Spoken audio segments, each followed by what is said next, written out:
Hi, it's me, Ingrid INFP, and I've seen different people make videos about INFPs and not wanting to be controlled. So I thought I'd say why that has been my experience as well. Um, and it started with older INFP insights who made first a video about why, like, that people say that we're difficult as INFPs. And then she made a video about that it's not actually that we're difficult, is that we don't want to be controlled and people are trying to control us.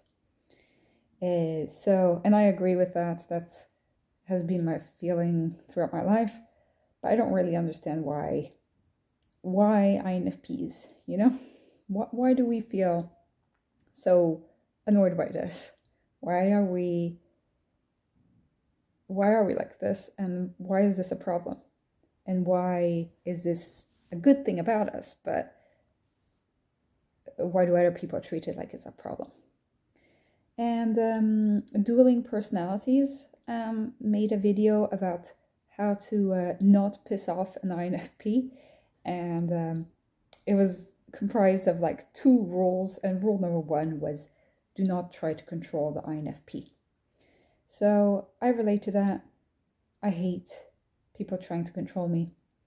I can usually sniff it out pretty early, and it rubs me the wrong way. It will make me resent you. So yeah, don't do that. So the example that Dee from Older INFP Insights gave was that she had an ex that bought her white socks because Dee always has very colorful and fluffy socks, and that's something that makes her her, and it's something that I love about her. And I also like having colorful socks. I don't know if it's an INFP thing, but we like colorful things in general, I think. And we don't want just bland white socks. But unfortunately, there are people who think that we're silly for not doing what other people do. And so this ex, I guess, bought her some white socks. Is like a joke, but it kind of felt like he was trying to control her, because she had no problem just buying and wearing her colorful socks. But then there are people out there who are like, trying to send a message that that's not okay. That it wasn't okay for her to be herself. So she, as soon as she got away from that guy, she started wearing her colorful socks again. And I admire her for that, for standing up for who she is and for wearing her colorful socks. I highly relate to that, because that's the sort of thing that has frustrated me all my life. People try to make me be normal, try to make me do things that are like everybody else. One of the things, when I was younger, I didn't know that when you put a duvet cover on a duvet, it's like a pocket, and then like there's the open side to the duvet cover, and you're supposed to have that part by the feet, and you're supposed to have it covered at the top of it. But I didn't notice. I was like 13, 14 when I went on a school trip, and this ISFJ friend slash enemy, we've known each other since I was 5, and she's a very bossy ISFJ, and I love ISFJs. Go check out my video about love for ISFJs. But certain ISFJs can be really bossy, and they think that they know best because they have the SI and the FE. And this girl would keep trying to boss me around, trying to control me. She wanted to control who I was friends with since we were 5, basically. She kept, I don't know what she wanted. I guess that she thought that she was being my friend by being controlling. But she was always so bossy, so that's why we ended up becoming enemies. Because I would just keep doing my thing, and then she would try to make me like more acceptable, more normal. She would say, and then like if I was acting weird, it would like disturb her and get her really upset. So we were on a class trip, and it was one of the only class trips I've been on, because unfortunately, for some reason, my class was never the year and never the teacher to have class trips. But we had a geology trip up in the mountains. And we brought little hammers with us to like get stones out of the mountain, which I thought was actually pretty cool. But the best part of it was coming to the top of the mountain and seeing the view and seeing those little, what are they called? Those little animals that live at the top of mountains. They're like groundhogs, but mountain groundhogs. I don't know what they're called. But I got to see those for the first time, and that was really exciting. But this girl put a damper on it because I didn't know about the duvet covers. And to be honest, it didn't matter because it was my own duvet covers. And so, like, I ended up making my bed purposefully the wrong way to spite her because I didn't like her telling me. I mean, okay, she can suggest to me, like, oh, well, you know that the duvet cover won't scratch you during the night if you put it at the opposite end of the bed, you know? She could have been helpful, but instead she was so mad about me putting it on the opposite end, you know? And it wasn't that important, but she felt the need to control that. Another thing that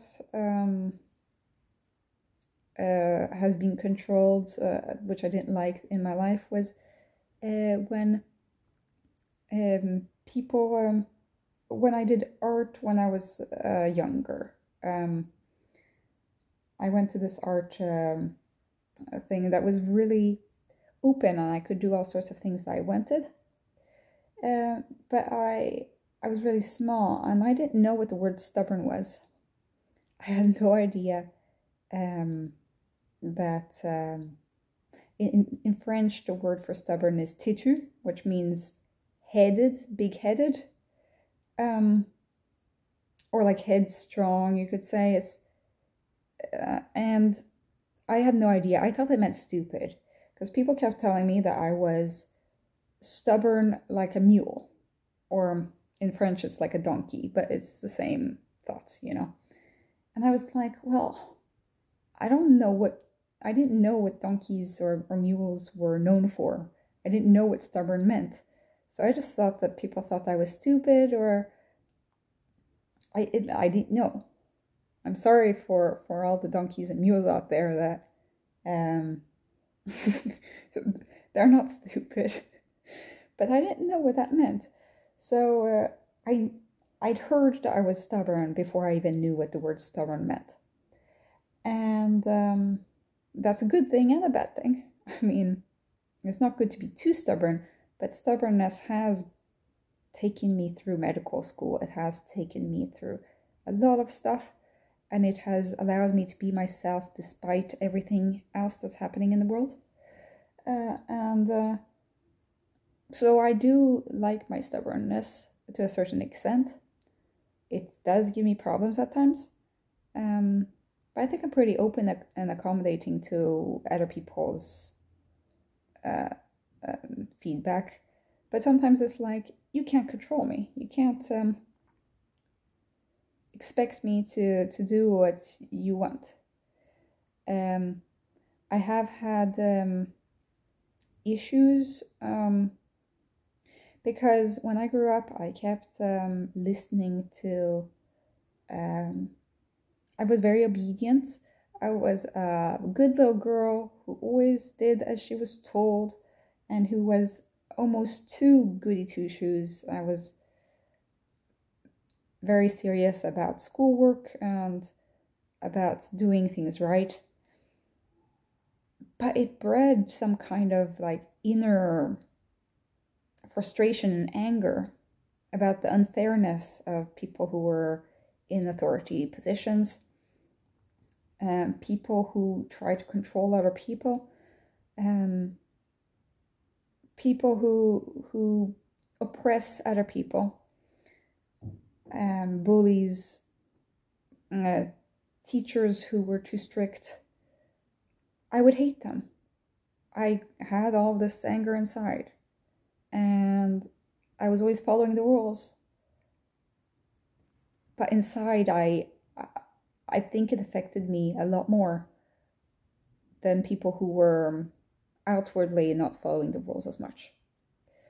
Because I felt always this conflict inside between like following the authority because I didn't want to get into trouble and actually disliking the control that these people were having over my lives and the lives of my peers. So I do have issues with that kind of thing. I don't know if Enneagram 6 kind of plays into that, because Enneagram 6s have this thing where they follow authority so that they can have stability, but also kind of go against this fear by wanting to rebel. But I think INFPs have this extra lot because we have FI that goes against the TE stuff. And we have the FITE. And in the end, FI trumps TE, in our minds at least. So we want to resist all this systemization, all this control, all these systems that are placed and imposed upon us. And I think that the ISFPs are a little bit more of like the rebellious kind of personality, but I think INFPs, since we are so awkward because we're intuitives, we're NFs, I think we're a lot more about, we're like, we know that we can't be normal, you know?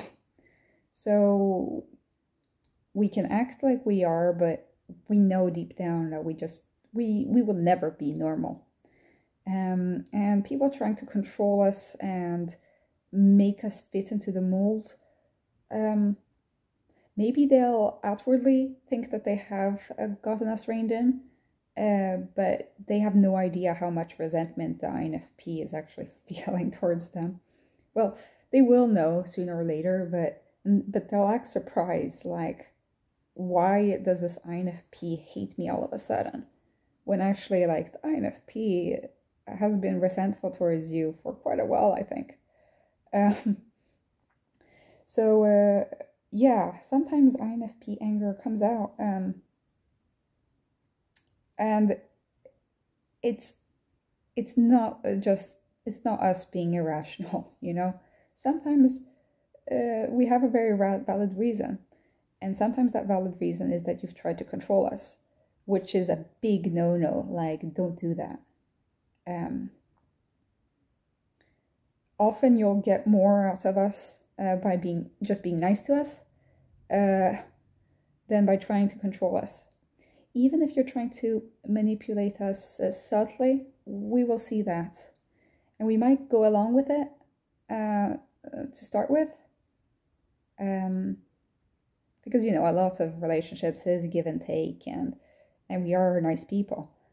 But I think that after a certain amount of time, and once we start to get to know you, we'll just check out and not follow.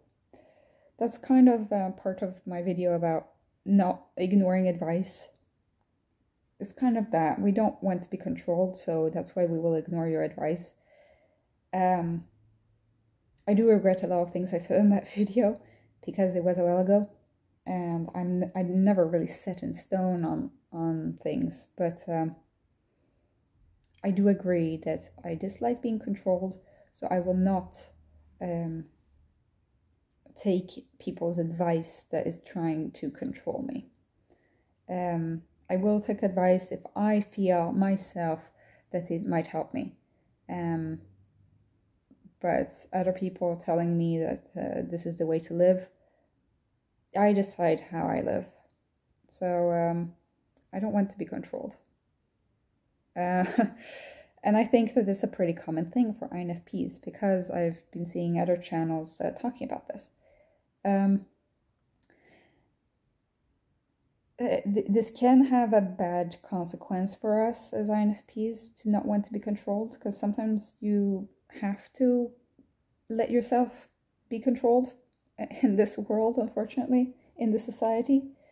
And it grates on us. For example, like I'm looking for a therapist, and it's like very difficult because all these therapists that I've tried 3 of them, all of them have tried to control me in some way. I tried a 4th one, but she was a student, and she was not controlling, but I could only see her once because she wasn't taking any more patients at the time. So yeah, that's one of the bad sides about having trouble with being controlled. Otherwise, I think that it's something that gives us strength, that gives us courage, that makes us unlike other types. Something that, yes, can put us in conflicts, but I think it's also a great skill of ours to be able to say no to control, to be able to get ourselves out of bad, toxic situations, to be able to be ourselves despite the world like hating us for it. So I want to say thank you for the people who are talking about this topic, from older INFP insights and dueling personalities. I've also seen this in other videos about INFPs before, but I can't remember the channels. I think that it's worth talking about. Another story about being controlled. When I was doing art as a kid, sometimes like the art teacher would come by and like help you with your pen strokes, and they try to make it the way that they wanted it, and I'd be like, no, that's not the way that I want it to be. So once I drew a werewolf, and he had very hairy legs, so his legs were almost like black with hair strokes, and the art teacher changed it so that it looked like he had pants on, or trousers, and I was so upset by that. And then she made it sound like I wasn't being rational, and like that the way that the painting was now is much better. And I was like, I was so mad that this person tried to change something that I had made. So yeah, I do get a very strong reaction towards people trying to make things that the way that they want it to be, change me into a more normal person, control me so that I'm more like how they want me to be. And yeah, so that was it for this video. I'll stop it before it gets too dark around me. I look like a ghost.